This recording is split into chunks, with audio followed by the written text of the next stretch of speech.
Welcome to the Casually Fit Podcast with your host, Nicole. And David.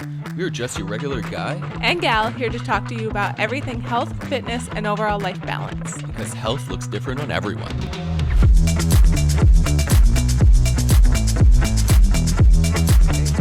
Welcome back to the party today. The party? Yeah. Should we make that a thing? Is that like our accent? We say party? Maybe. But it's not like the Australians, how they say. If you guys didn't watch our episode where I tried to say welcome back to the party, like an Australian. I can't even do an Australian accent. No. Honestly, it's kind of butchering. Yeah, they make it sound so good. Whereas Sorry. oh no. I don't know. Okay. They say that though. Yeah. Oh no. But I feel like that's just me being mean, I guess. Not mean. It's just making fun. Okay. Hey, you know what? They probably make fun of our accents all the time. Oh, yeah. They're like, yeah, eh? It's Canadians, yeah, eh? I say that a lot. I must say it in this. I know. I wonder if, I don't know. Sometimes I say it a lot, but I don't know. It depends. It's more like conversation. Yeah. Although, you know what Canadians and Australians say a lot? Well, I think Australians say this, but we say it a lot here is, yeah, no, eh? Oh, yeah. Oh, yeah, eh? No, it's, I say that. oh, yeah, no. Which makes no sense. Or, oh, no, but don't we say also no, but yes? Like, yeah. Oh, yeah, no, eh? It's like, oh, yeah, no. Like, oh, yeah, no. Yeah. You just add on the A. Oh, yeah, no, eh? Yeah. Yeah. Okay. We tend to do that. We don't make sense. I know. We really don't. Anyways, welcome back to the podcast, everyone. I hope you guys are doing well. Yeah. How are you doing, back. David?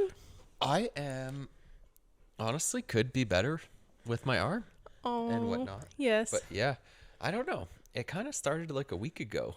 Yeah, David's dealing with like a little niggling injury, I guess. I don't know. It's like weird because I'm perfectly fine doing like some movements and stuff, and then like the other, and then I just move my arm like weirdly, and I get a jolt of like almost like your flesh feels like it's tearing off. That sounds disgusting. Yeah, but it's like in my bicep, so pretty much like I just move my arm a little bit, and I get like from my elbow to my shoulder, a like burning, ripping sensation. So, I mean, like I had similar symptoms when I had issues when I was cheerleading, when I tore my labrum cheerleading. And we thought it was a bicep tear, but it wasn't in the end. Came to find out it wasn't. It was something in my shoulder. So I'm really hoping that it's not that, and it's just like you pulled something, and hopefully it's not something serious. Like it might just be like a pinched nerve, or like hopefully just something out of place that's not like needing surgery on. Yeah. Yeah. Well, okay. Yeah. I mean, I never had surgery on my shoulder. Because the problem is, we're going in a little deep dive, but the problem is with a labrum tear, I went for an MRI, but they can't fully tell if it's torn in an MRI. Like if it's a big tear, then they might be able to tell. But if it's like a little tear and they need to repair it, they'll only be able to tell if they go into your shoulder. Yeah, and it's pretty invasive.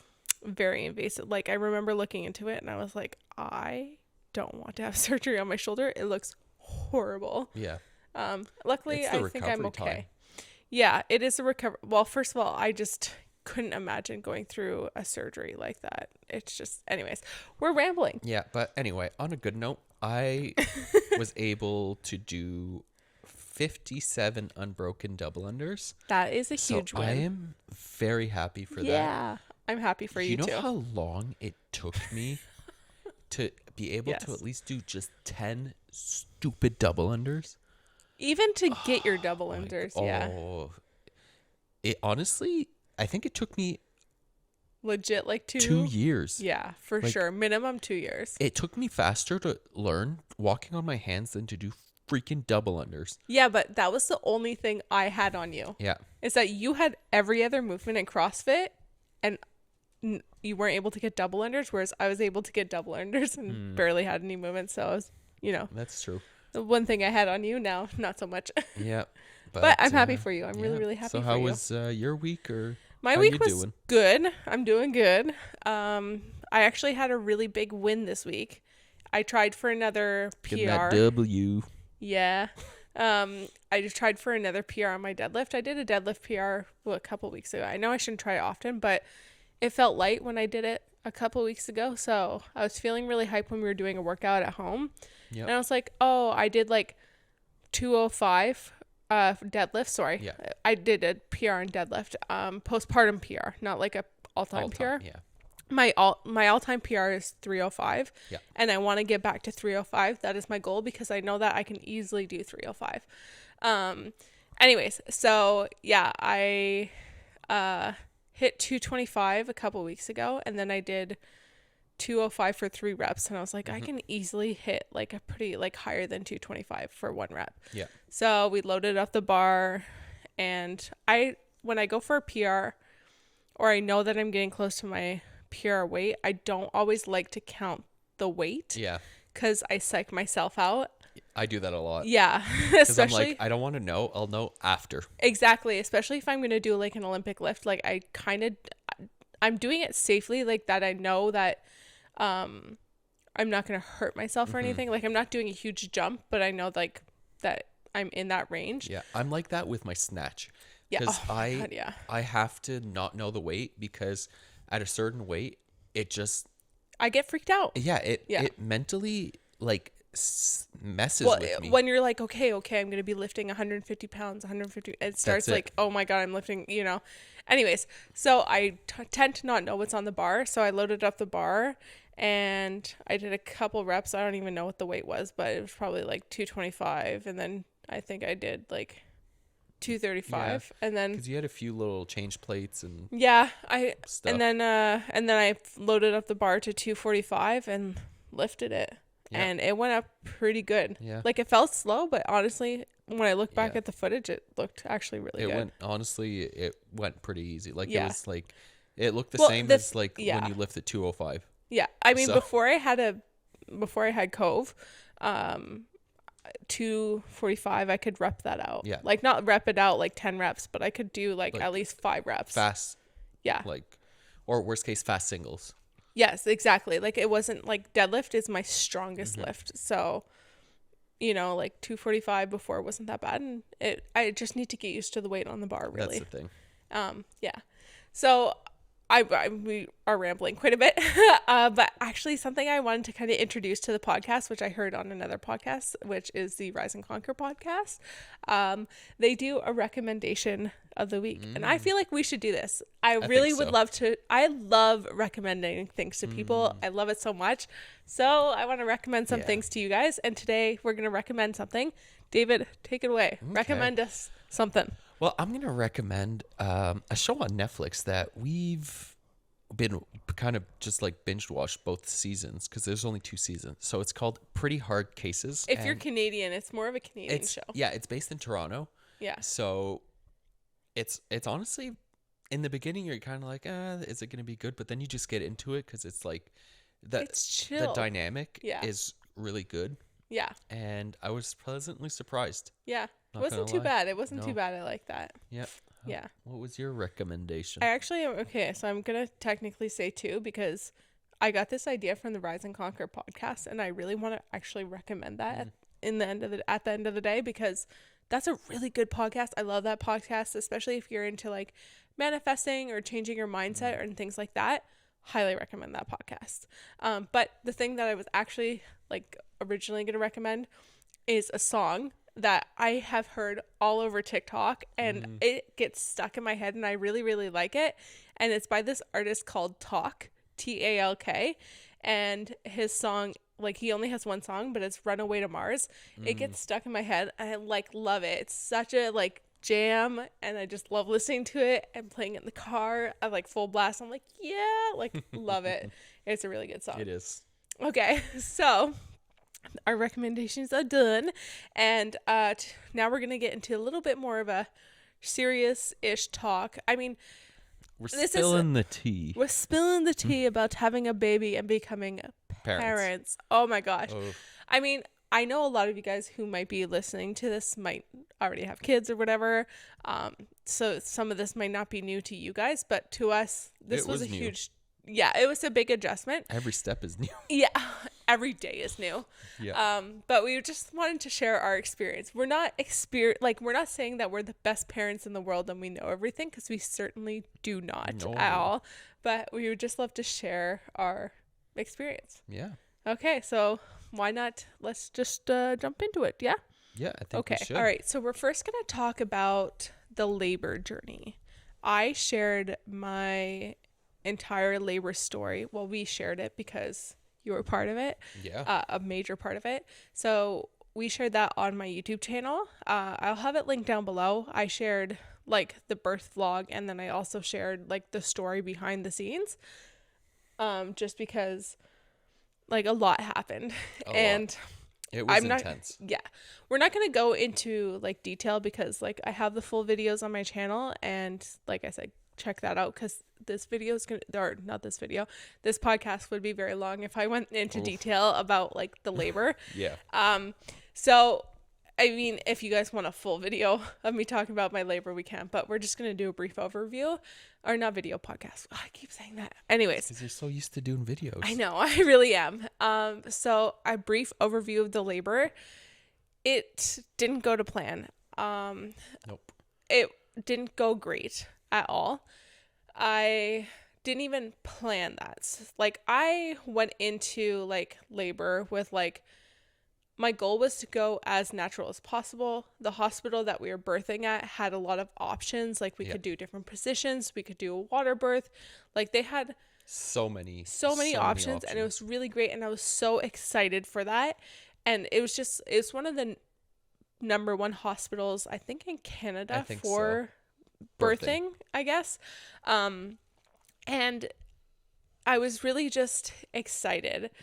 And I was like, okay, this is my birth plan. Like, I'm going to go as natural as possible. I'm going to try and go, like, I wasn't fully set on an epidural.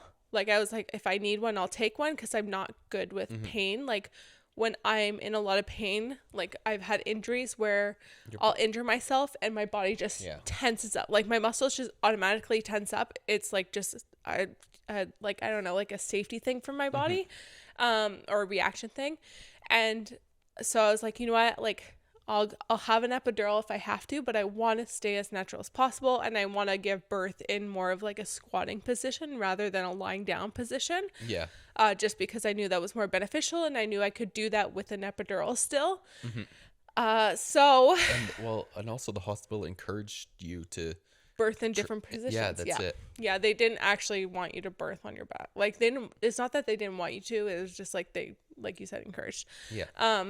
So we were like, the contractions were intense. Yeah, they came on pretty intensely. Yes. I was like, the first time you're having contractions, you're like, what is this? Like, yeah, so like, I didn't know like if I was in labor for a while. I was not feeling good the day before it started, and I was just like, because I've heard of I don't know, predominant labor or something like that, where it's like you have fake contractions, but like you have contractions, but they never really progress into anything. Yeah. Or progress into your birth. Like, they're almost like you are about to give birth, but they just stop after a while. Like, you're just contracting. Yeah.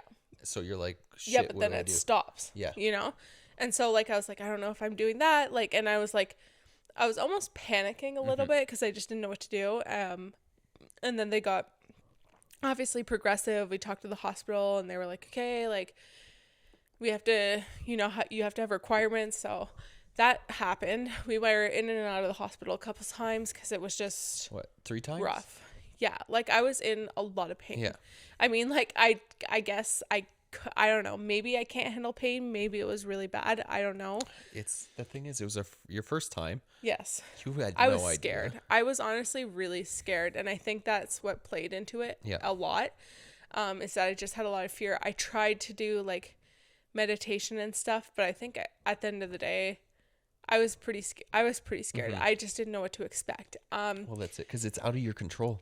It's like Yes. seriously out of your And control. it was pretty discouraging going to the hospital and them being like, you're not even like you're 1 centimeter dilated. And I was like, You were a 0.5 the first time we went. yes. And then it was like 1. Yeah. And then And it's 1.5. you have Like, to be 2 centimeters dilated for them no, to it was admit you. 3. 3. 3 centimeters. Oh, well, Yeah. had to be. I one only of got those. to, anyways. So it was intense. And Or your water had to break. yes, or my water had to break. And I was so, like, in so much pain. We had been doing this for what? Probably it was over 24 hours Yeah. Well, because before we were even admitted. we went to the hospital around what, 8 o'clock, 7 o'clock at night. The first The time, first yeah. time, and then they discharged us pretty much at like 4 a.m. Yeah. So we came back, and they're told that like gave Nicole a bit of morphine. Yeah. So she could sleep a bit and whatnot. Which I didn't. No, I did. Yeah, well, I wanted you to sleep. Because the next day. Yeah. Anyways, but we don't need to go into detail about that. But it was just so bad, and I was in so much pain. And they had a bath there that they wanted you to relax in. We tried that. Didn't work. Every time we went into the bath. And then finally, the third time we were admitted, I went to the bath. I was like, before we were admitted, I was in so much pain that I was throwing up uncontrollably. And I was having contractions every 30 seconds to 2 minutes. And yeah, but no, when I called the hospital, I remember it was every minute, for an hour. Yeah, and I was sitting on this couch just screaming in pain. I was honestly I'm glad it was the middle of winter and our Yeah. windows weren't open because the neighbors would have heard us. Because honestly, the way it sounded, it was like if the neighbors heard me, they'd be like, They would probably call the Is police. she dying? Yeah, Am exactly. I like killing you?" Yeah, But no, I know. It was bad. And I was sitting there. I was like, "What do I do?" yeah, Because I'm like, I can't do anything. exactly. I know, and I feel bad for you. Yeah. Like you did your best, right? Yeah. But I was like, I know. And I know you did your best. And so finally I was just throwing up so much. I was in a lot of pain. Obviously, contractions were happening quite quickly. So they're like, okay, come to the hospital. We went to the hospital and I was in the bath and they were like, look, like, you're not dilated. You're at 1.5 centimeters. And I was like, yeah, it's because I'm in, I couldn't relax, so I couldn't dilate. That was the problem. But the baths honestly really helped. They did, but it didn't progress. But at that point, it was like I was in so much pain. I was vomiting in the bath. I wasn't calming down. And so finally they were like, okay, we're going to give you Pitocin and an epidural and get this started because obviously you're not doing good. I've been in labor for way over 24 hours now and it was just bad. And then when I stepped out of the bath, I had lost part of my you water. got like when you stepped out, that's it. You got really big contraction. Yeah. And that's when you lost part of it. Yeah, exactly. So. Which was weird. Yeah, that was a whole weird to keep you. experience. Yeah, exactly. So they're like, okay, well now you're officially admitted, but we have to give you Pitocin because you're not progressing. So then finally gave me Pitocin, and then the epidural. Let's just talk about the epidural for a second. Oh Jesus. The guy, so they had to, it was in the middle of the night. So they had to call the guy in, which they did when I was getting it in the bath or whatever. They're like, okay, we just call him in. So by the time you get out and everything like that. So I was in bed and the guy came in. He was an older man, I would say very Quebecois, very French. If you guys are from Quebec, you know, but so we live in a French province in Quebec, in Canada. So if you know who a Quebecois kind of person is, you'll know. And kind of rough around the edges is what I'm trying to say. Yeah. Kind of okay, bend over. Yeah. So that's you. exactly it. That's exactly what happened. He was he was getting himself all set up and he was ready. And I was having contractions every minute. It was very close. And so usually what I learned about epidurals is that they wait till you're done contracting and then they'll stick you so that you're not going to move or anything because it's very, you have to be very careful. No. He was like, you know what? She's in the middle of a contraction. She's already in pain. Let's just stab her. So I was having a contraction. I couldn't move. I was like in pain and he was stabbing me in the back. I Although think I would just remember. I think I almost passed out when he did that. Yes, you did. You almost did. Because I was like, I haven't, I remember that now. because I didn't eat, Yeah. and I was like so like tired, Yes. and I just remember looking at him doing it, Yeah. and I just remember you kinda- I saying, was "Oh, I like, need to sit down." like, no, I need to sit down. Yeah. I'm like, I'm gonna die. Yeah. Thankfully, we were in a birthing unit and you had your bed there. My janky bed, but yeah. it's a bed. Yeah. I remember that because I was like, fuck, like, I cannot handle you passing out. And, like, I'm in a contraction. I'm being stabbed in the back and you're passing Yeah. out. Anyway, At least it wasn't like while I'm you're glad we giving can. birth. Yeah, I know, but I'm glad we can laugh about this now. Anyway, so I was stabbed in the back. Honestly, though, I remember him stabbing me in the back, but I was so scared to move because I didn't want to become paralyzed. Yeah. I think you're in so much pain. And also. I was in so much pain that I was like, stab me in the back, please. Like, get rid of this pain. Like, I was in pain. Like, I was in like labor for so long. And then once I was, set up, everything was good. I don't remember a lot because, like, honestly, I blocked out a lot of this. But yeah, Well, so once you were set up and everything, they told you to go to bed. and I did. I knocked out right away Yeah. because I was so tired at that point. And then I went to bed too. Like Yeah. I was able to kind of sleep. Yeah. But I You s- remember every time like the nurse would come in, I would kind of wake up and I would like look over. Yeah. And Because then they would check me. Yeah, because they would check to see how dilated. Yeah. And in the first time they came, you dilated so fast. I dilated to to 5 5 centimeters, like yeah. right away. Yeah. It's just like bam. Yeah. The thing is, your body was probably like it was probably like It was tense. supposed to be already at 5, Yeah. but your body untensed and it just like okay. Yeah, exactly. Like, it was like, oh, you can calm. You're not in like that fight mood. Okay, there you go. And then so yeah, it was like that for quite a while, and finally, early in the morning, I don't know, probably like what 5 a.m. 5. It started at 5. Something like at 5. They kept checking me and checking and checking and checking, and I was just stuck at 9.5, and there was a lip, and they had checked Cove, and they didn't fully check, but they didn't realize right away that he was flipped on his back, so he was back to back with me, which he should be the other way. Face to back. Yeah. And then they found out that he was face to back, and they were like, crap, we have to try and turn him. So that was interesting. That was a whole ordeal too. Yeah, I didn't expect that. Like, it was weird to have someone shove their hand into me and try and turn Cove. And yet she was like super young. Oh my God, she looked top like of it? younger than me. I was like, bro, like the doctor. I was like, oh, first of all, they had 3 freaking doctors in there, and they're like, how are we gonna figure this out? But it was a gynecologist that they called. Well, yeah. She was really amazing. Honestly, amazing. It was a whole team of women. They were just so freaking amazing.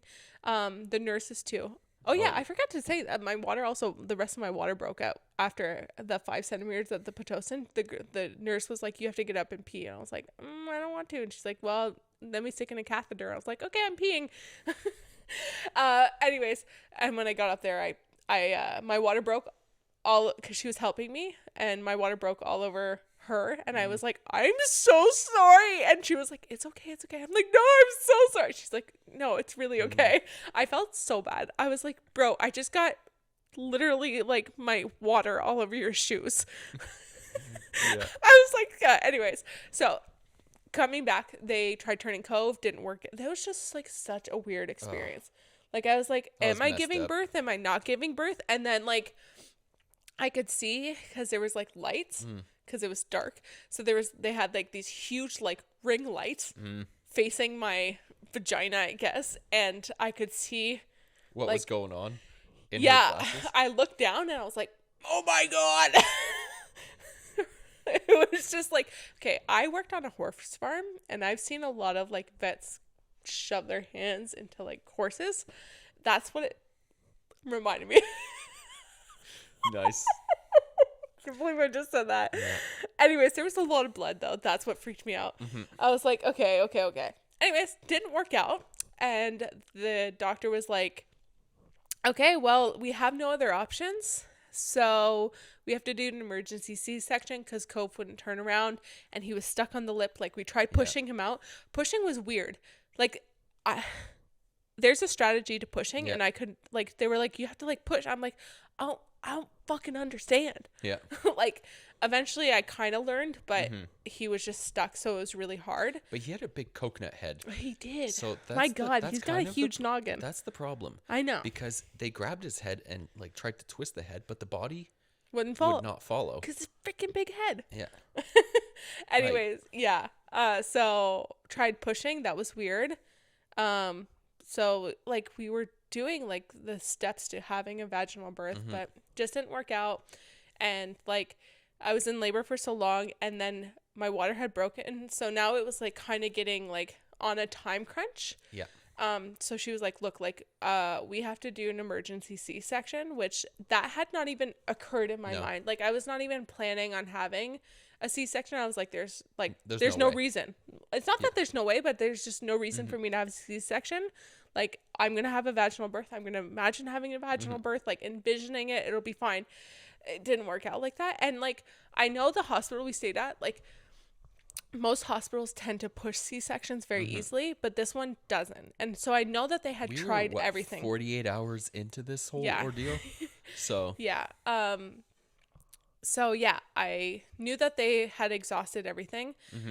Thinking back now, I wish that I would have had maybe some opportunity to just go on all fours and try flipping him that naturally. way. Yes, because I knew that going in, my doctor had said like make sure you're more forward than backwards, because if you're leaning back like sitting on a couch, then more likely the kid will like flip, whereas if you're leaning more forward, then the kid will come out properly. Yeah. If that, I don't know if that makes sense, but so I wish I would have tried that, but I don't think I would have had the opportunity just because of the time crunch we were on.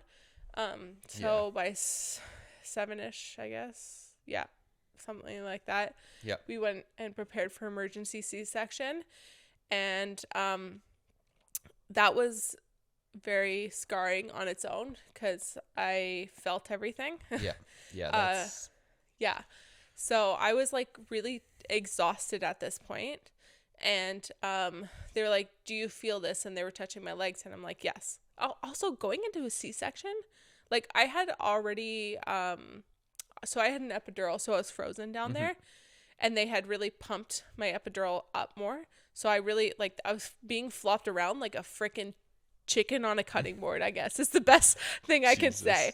I like how like months later we can talk like this about my birth, but honestly it's still really emotionally scarring. Anyways, so they're like, "Do you feel this?" And I was like, "Yeah, I feel that." And they were like, "That's not good." So they're like, "You know what, we're gonna stick you again." And I was like, "Okay." So then they stuck me again with the epidural because I had been on the epidural for a while. Yeah. That's, that happens. So then they do it, and I was kind of like in and out because they had given me, I don't know, like laughing gas, not laughing gas, but there's Yeah. gas to calm down. And then they start cutting, and I was like, "I feel that."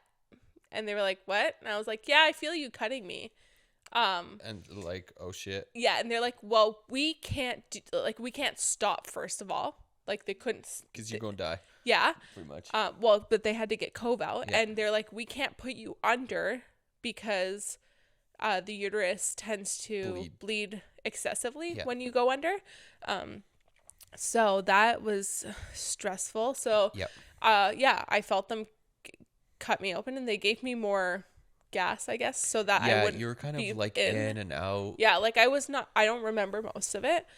And then I don't remember them pulling him out. So that's good. Yeah. And then they let me say hi to Cove, Yeah. and then they put me under. And I don't remember anything except for when I was wheeled out and she was pushing on my stomach. Oh yeah. You I was begging her. I was like, "Please, you're like, no, please do you stop." really have to? Do you, Yeah. You're like, she's like, no, I have to, Yeah. because I it know. needs to be healed. I felt so bad after. I was like, I wasn't even being mean to her. I was just like, "Please just stop. It hurts so bad." But after I was like, "Oh my God, I was so mean to her." But I don't think I was actually that mean No. to her. But you gave skin to skin with, so the hospital is really much like skin to skin. Yeah. Like, So if the mom can't like give skin to skin right away, then it's like the dad has to. yeah. So for the first hour, I pretty much was just like I held Well, Cove. because I was being stitched Yeah. up.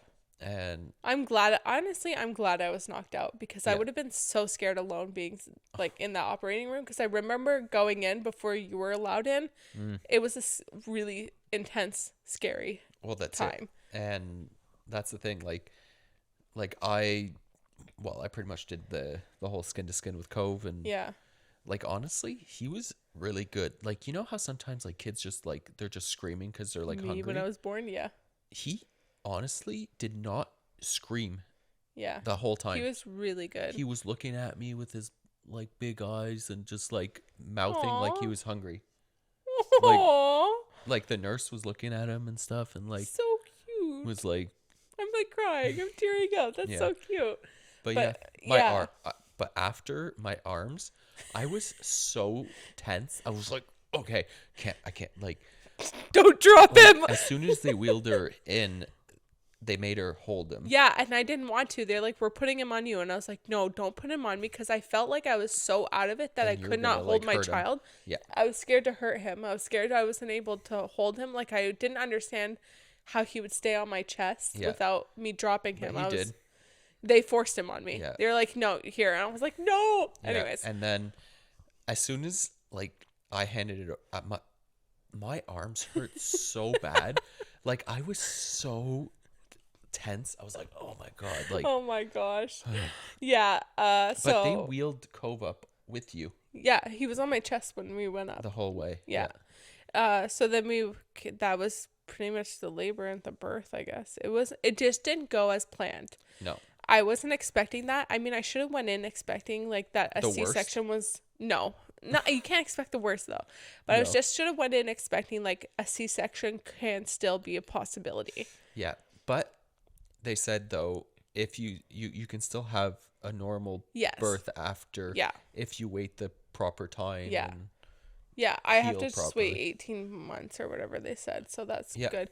And honestly, like the whole team was really nice, which I'm really grateful for. I'm grateful for that experience because I know like a lot of people have really Traumatic. no matter what birth you have, it can be very traumatic very easily. It's very hard. It's just not easy, and everyone has, some people have very easy birth. Yeah. Some people don't, and Some people it's like 45 minutes. Bam. yeah. But it's Okay. just nice when you have a really great team. And That really helps. yes, they were very caring and especially very knowledgeable about breastfeeding and everything like that. And just going into the recovery after, so my C-section recovery, that was a journey that I was not expecting to have. I had prepared everything for a vaginal birth that I wasn't preparing for a C-section recovery. Yeah. And I just I don't know, it was hard.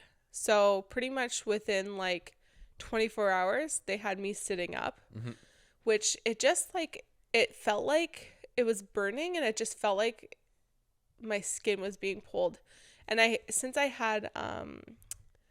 went under, I had tubes in my mouth or whatever. So I had to practice my breathing again because I wasn't getting my full breath. Yeah. Because of the damage that the tubes had done. So I had to work on getting my breath back. They made me do breathing exercises. You were still on oxygen. For a long time I was because I wasn't getting enough. My breathing wasn't good enough. So I was trying to work on my oxygen, and I was also trying to sit up. And on top of that, we were trying to figure everything out with Cove because I couldn't get out of bed. I was breastfeeding, the only thing. And David, you've never taken care of a kid. No. And that first night, I was trying to explain to David how to swaddle from the bed, how to change a diaper from the bed. But I learned to swaddle so effing good. Better than me. I was the swaddle king. That's what I say. Okay, you know what? Now our next kid, I'm going to say that. You're the swaddle king, you swaddle him. Yep. No, but honestly, it was just okay, got to make him tight so he can't move his arms. Yeah. Can't get out. He has to be a in little jail. wiggle worm, yeah. Oh, but that I first still night was hard. remember that first poop. Oh, yeah. Oh my god. Okay, yeah, but compared to his poops now. Yeah, I know. Really, honestly, that's Yeah. It's not much. It's just like, okay. Yeah. But yeah. It's jarring for sure. But the thing is, it was scary because you're kind of like, wait, I have to actually keep this thing alive now? Yeah. Like, It's a whole that's the oh, thing. It's a huge adjustment. Um it just, you know what, we'll get back to that in yeah. a second because I just want to quickly talk about the C-section recovery. Mm. So for me, it was just within 24 hours I sat up, and then not even within the first day, and then the next day I was up, or was I sitting on the first day? I honestly can't remember. We stayed 2 days there, 3 days. I think we left on the third day. We left on the third They day. said, "Oh, you can stay longer if you want." We're like, No, I really wanted to go home. "Yeah." I was like, I just want my home. Yeah, so I guess by the second day I was You were on the walking. chair. And oh yeah, so I had got up and gotten a chair. You went and did you pee? No, I had a catheter at that time. Oh But yeah. I ended up taking a shower. But Yes. that was so hard. I felt like I was just like climbing a mountain. Mm. Like I was like, I don't know how I'm ever gonna be normal again. Yeah. Like I was like, how is this even possible? Like I just literally had layers cut open and a baby pulled out of me, and I was like, I'm never gonna be okay. Like I really felt like, I mean, my emotions are everywhere at that point, but like I felt like so discouraged. And I was But like, thank this is hard. God for maternity leave. Yeah, thank God. But yeah, so I just like I was determined though. I was like, no, like I need to take care of my kid, so I need to do this. And they're like, take your time. And I was like, no, like I'm getting up and I'm going. So Yeah. I eventually got up. Getting Was to the chair, I think, was the hardest point. Yeah, it was Once you hard. got there, Yeah, I think you're like, okay, yeah. I'm okay. Although laughing and coughing was hell on earth too. It hurt so bad, especially because I was coughing a lot because of the tubes. It hurt so bad. Oh, I actually, I feel the pain right now. Yeah, but once I finally learned to walk again, which my feet swelled up so freaking bad after. Oh yeah. Oh my God, there were balloons after that. Oh my gosh. That's true. Yeah, Because but didn't we try putting on your shoes? I or couldn't. something I couldn't and you put on my winter boots. So you had to wear my. Yeah, I had to put on your winter boots because I couldn't even fit them on my feet. It was so bad. Walking out of the hospital was hard, and then getting into the car was a challenge. It was like each thing was a challenge. Driving home, we had to go over bumps. Yeah, but you sat in the back on that one because you were scared of the front. Yes, I really was. I was terrified driving home, and I just like the bumps. If you are from Quebec, the roads are horrible here. It was, luckily we didn't live far from the hospital. Thank gosh. Yeah, it was like what, a 10-minute drive, not even. Well, we had to stop at the pharmacy and yeah. stuff, but yeah. So that whole recovery was really hard. I couldn't pick Cove up for a while. I had to sit on a chair to breastfeed down here. We had to bring down my office chair, which was weird. And then trying to go up the stairs was hard. Trying to take a shower was hard. Like it just was getting in and out of bed because I really relied on the arm thing in the hospital, like the arm that you can push yourself up on. Yeah. Because thank God I have upper body strength. Oh my God. Yeah. So I really relied on that, and just I couldn't pick Cove up in the middle of the night. Yeah. Well, we had a whole system. Yeah, we ended up having a whole system, and I'm grateful for you. So like in the middle of the night, I would we would wake up every 3 hours to feed him to make sure he caught up to his birth weight, which he did. A little too fast. But yeah, seriously. So I would get up, go into the rocking chair. We had moved that into our room, and then I would get myself set up. You would change him, give him to me. I'd feed him. You'd take him back, put him to bed, and then I'd get into bed, and then we'd go to bed, and then we do that all over again. Yeah. And then eventually I was able to do it, and then eventually I would get up and change him, and then I would breastfeed and then you him. would breastfeed him, but I would go back to bed Yes, exactly. when I went back to work and stuff. Yeah. So But that was the C-section recovery happened a lot faster than I thought it would. I thought it would take a lot longer. A lot of people were surprised how fast I was moving, because within a week I was going out for walks. I was very determined. But that first walk around the block. No, I didn't even make it around the block. I made it to the end of the road. Oh yeah, it was like the slowest thing ever. It But was there was bad. still ice outside. Yeah, what? Well, it was still winter for well, winter, March. Yeah, it was bad, but you know what? I was so determined. I was like, I am first of all, I needed to just move cuz my mental health was not good at that point. Like I was really just struggling with the trauma of the birth and becoming a new parent and all those things. I was really really struggling, and one thing that really helps with my mental health is going for a walk. That really helps me. And I was like determined to go for a walk. And so we started slowly and it just took a long time. And then finally we worked up and we kept going and going and going. Yep. And it's just like looking back, I was like, I really never thought that I would, like, I thought I was going to be in pain forever.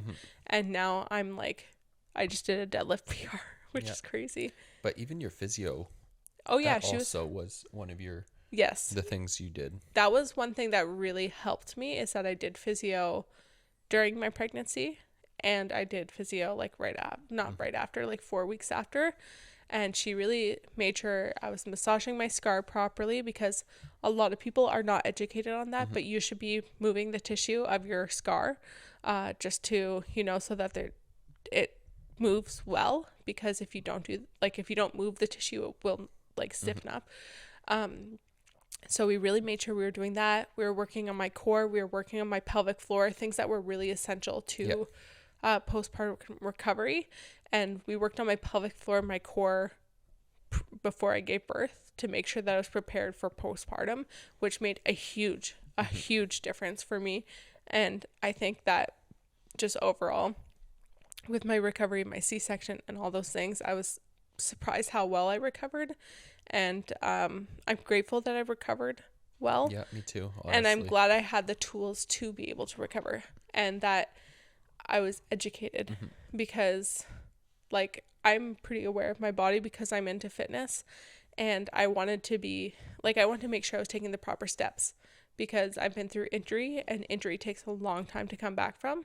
And I wanted to make like, I knew this was going to be something that I wanted to make sure I was doing properly, because I didn't want to do it not properly and then have injury from that, like coming back too fast. Because I know so many women who give birth and jump back into the gym and end up having so many issues down the road. Well, so I wanted to make sure I was doing it properly, so that I wasn't going to have maybe as many issues down the road. So and I think you did a good job.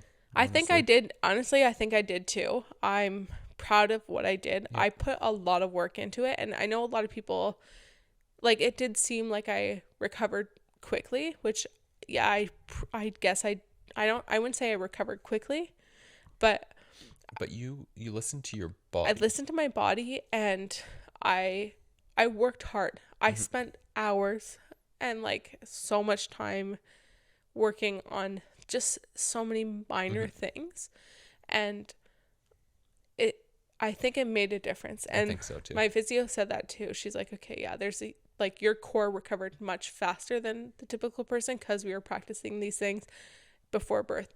Same with my pelvic floor. I knew how to engage my pelvic floor during my pregnancy, so when it came to birth, I was able to start working on my pelvic floor almost right away, so that I wasn't like stuck. Yeah, well, that's it. It just, I think that made a huge difference. Yeah. So, switching gears, what it was like having a newborn. So the whole labor thing was intense. But then you have this new newborn. And David and I have been together for 10 years. It's just been the two of us. Yeah. With animals too, of course. But it's just been the two of us. God. And now we have this person to take care of.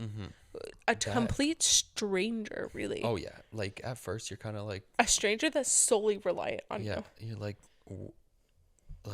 he's not moving. He's not doing much. He's just sleeping, eating, and pooping. Crying. And crying. But the thing is, it's like you're so stressed out, and he's crying, and you're like, what do I do? Like, what do I do? And it's like, do I feed him? Do I change him? Does he need to be changed? Like, there were some times where like, oh yeah, we probably should have changed him. Like, that's why he was crying, you know? And or, oh like, yeah, maybe that's why he's crying. Hungry. But then we check, like, oh shit, he ate 3 hours ago. Okay, no wonder. Exactly. Thank God for the Huckleberry app. I must recommend that too, because that is a really great app. I highly recommend that Huckleberry app. But like, it's like some days you're like, oh man, I'm killing it. Then the next day's like, bet. Totally. Each day is new of parenting, and It's you like can almost a you kick in just the balls. It's like, boom. Oh, it really okay. it's a huge reality shift that we really had to kind of like totally take on. Ugh. It was hard, but the thing with parenting, it's gonna be good one day, might be shit the next, but it might be good the next day. Like each day is different, and you have to take it by day. When you think you're killing it and you're like, yes, we're in a good routine, it's gonna switch, You're which is like, fine and you're totally just normal. dreading the day, like the moment it switches, because you know it's coming. Unfortunately, yes, but you have to kind of take it like that. And Cove is now 6 months old, which is wild to think Insane. about. It's freaking insane. And everyone's like, well, just wait till this. Just wait till he starts doing this. And just wait till he starts doing this. Yeah. And everyone tends to look at the negative, which it's easy to look at the negative, but you have to look at the positive. Like, everyone's like, well, wait till he starts, screaming, or wait till he starts crawling, or wait till he starts doing this Yeah. and this. Oh, And it's like, wait, the teeth are gonna come in. yeah, and it's like, Like- okay, yes, like there are gonna, or wait till he starts sleep regression, Yeah. and it's, yeah, those things are gonna come up for sure, but there's also beautiful moments in each stage, But each the month. thing is, I've honestly noticed every time he starts having like couple bad days, he just progresses so Yeah. much after. I feel like it's like his Yeah. body's like hurting him and stuff, so he's not comfortable because he's developing. Yeah, And I think but that's you're gonna a have, main thing. yeah, I know, and the thing is, if you're gonna have kids, people are always gonna focus on the negative, but there's so many beautiful moments within each month, each stage of that he's gone through. Yeah. We've had insanely beautiful moments, and I'm so grateful for those moments. I'm like, oh yeah, like I really liked that he was a newborn and he's cuddly, but I love him now because he can crawl and move, and well, not fully crawl, but he's almost crawling. Well, he's moving He's so moving much. and he's like, laughing and he's giggling and he's looking at interacting. everything. Yes, Like, exactly. when we're in the store with him, he's looking at the lights. He's like Yeah. so amazed by just everything. Like, he's so pure. Yeah. That's what's Yes, nice. It is nice. But it's like one of the hardest jobs in the world is becoming a parent, because you have to become very selfless. Before, you're very like selfish, not in a bad way, but you're like thinking of only you. Well, that's Really. it. Like, you're like, oh, well, Like, I think of me, but I also think of you, but I don't really think of you as like I need to take care of you. that's it. It's like, okay, well, look, I'm going to go to the gym. Oh, okay. I'm Yeah. going to go do something. Like, Yeah. You good at home? Yeah. Okay. Yeah, exactly. Now it's like, oh shit. Like, I don't want to leave all the responsibility on you. So it's like I want to be well, home. we have to balance it out, That's it. kind of thing. And yeah, so you just become very selfless, because now you have to take care of a human all the time. Like, it's like there's no giving up from, especially as a mother.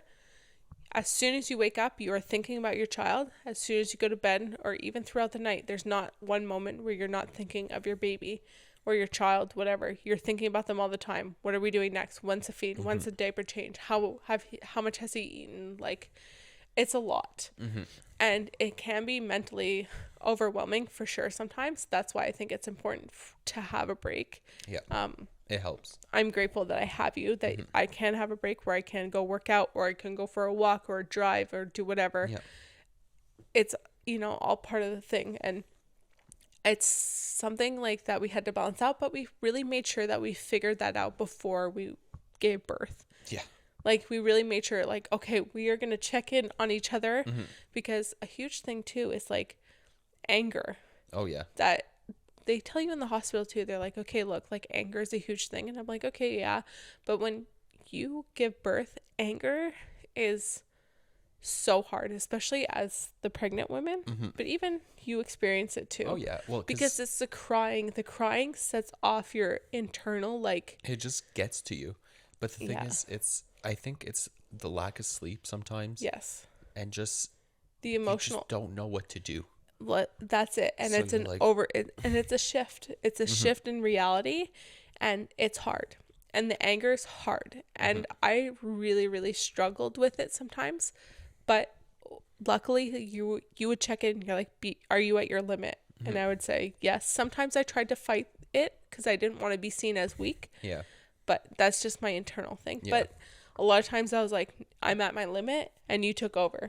And that's something we really checked in on each other is like, okay, I'm at my limit. I need a break. Like, Yeah. we switched, and we did our best. Well, that's it. And you did the same with me. I'm like, are you at your limit? Yes. Okay. Then I take over. That's what we did. And we worked on that. And sometimes, like, even if you weren't home, I just had to put him in his crib and just step out for 5 minutes just to breathe. He's safe in his crib. He's fine. But, sometimes I need a second, It's mentally challenging. It is. It really is. And, it's just like such a huge reality shift. And there's days that you're going to struggle, but there's days that you're going to have such beautiful moments. And yeah, it's not easy for sure, but I love this kid so much. This kid is, I can't believe how much I love this kid. Yeah. And it's insane to me. It honestly is, because it's like, it's so weird. It's weird because there's a different, like, I have a love for you. Yeah.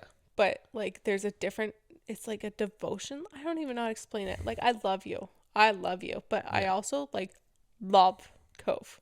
Like, I don't know how to explain it. It's weird. Yeah. But like, I also love my animals. Like Kona. Oh my God. I love him. I know. And that was a huge thing for us too when we had Cove. So when Cove was born, we had 2 senior dogs, Yeah. Sam and Kona. And they were 11, 12. They're still 12. They're still 12. So, yeah, it wasn't that long ago. Yeah. They're very senior. They're big dogs, so bigger dogs don't Sam, usually live as long. He was huge. He was big. Yeah, he was a big dog. And like, you didn't have to bend over to pet him. No. Like his back. Like Yeah, exactly. He was a horse. Yeah.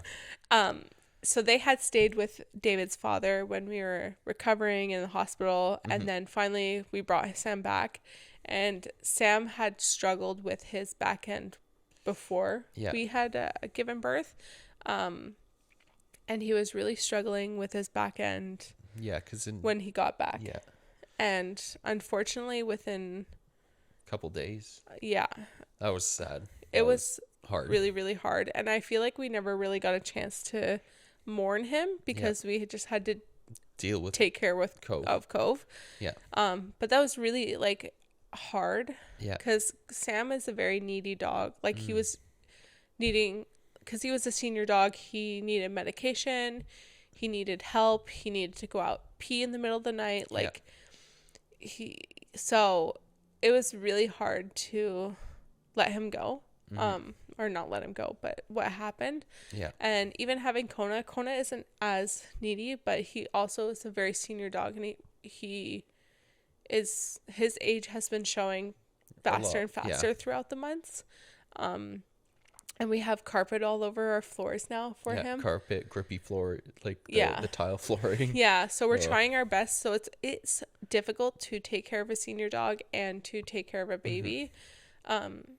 I'm not going to say like I wouldn't like never do it. Like I would never give up my dogs. No. Like they're literally like they're my children. No. And but you have to adapt. Like you really do, and it's hard. It's a lot of work. And then plus 2 cats. It's even more work. Yeah, but cats are easier. They're kind of independent, but dogs, thank God, yeah. Because you still have to walk them. You still have to feed them. You have to go outside with them. You have to bond with them still. Yeah, for sure. And especially Kona being like alone without Sam. Like we want to spend time with him. And so that has been something that we've really had to work through as new parents. That's been hard. And then like on top of that, like lifestyle changes in general. Like we've had to work on scheduling our workouts more. We're not just willy-nilly going to the gym. Thankfully we have a gym at home that's made life a lot easier. Oh yeah. But even then, like, well, I'm honestly grateful for my work. Yes. Because I can just go on my lunch break. Like I usually only have half an hour, so like at my work they don't care if I go for like an hour and like 15 minutes. So like the gym is like a 5-minute drive away. Yeah. So I go do a CrossFit class at lunchtime. Grateful they have a lunch class. Yeah. but I have a couple colleagues, that's what they do because they have kids at home. Yeah. And I never kind of realized Why why they did it. Yeah. Now I do. Yeah. I'm like, okay. So we schedule it in. Yeah. So we make it part of our routine. Yeah. So once I get home, then I know that, like, okay, I'm taking Cove like full time. Nicole's going to go work out. Yeah. Or do whatever she wants to do. Yeah. It's my time. It's her time. She's yeah. dealt with him all day. So. Yeah. And even then, like, if I go to the gym on Friday, I work out, and then you do the class after. We switch with him. Well, that's it. And then on top of that, like, just in general health wise, like, sleeping definitely affected our workouts a little bit. Yeah. Like, it didn't affect it too much because we're very lucky to have a good sleeper. Like, Cove was pretty good. Oh my God. We're very lucky, but there's been times where he, like, his sleep progression and everything like that, that was really, really hard. It lasted a while. Like, I thought it wasn't going to end at one It feels like it's not going to end at one point. Like, seriously, it feels like it's never going to end, and you're, like, so sleep deprived. But on those days, those are days that you take off, and you just have to have grace with yourself when it comes to working out and everything like that. You're doing your best to stay healthy and to stay fit, and that's great. You eat as best as you can, you work out when you can, and you do the best you can. You're not going to work out every single day. You can't have a strict regimen. If you do, then, like, fine, make that your priority, whatever, but you can't make that your first priority. Your first priority is your child. After that, it's like your health. You know what I mean? Like, of course your health should be important, but of course keeping your child alive is more important. Exactly. So of course your sleeping is going to be affected. Our sleeping was affected, but we just took those days off and we recovered, and we just didn't work out as much, which was fine. And sometimes, you know what, we went and got takeout because we didn't feel like cooking. Oh yeah.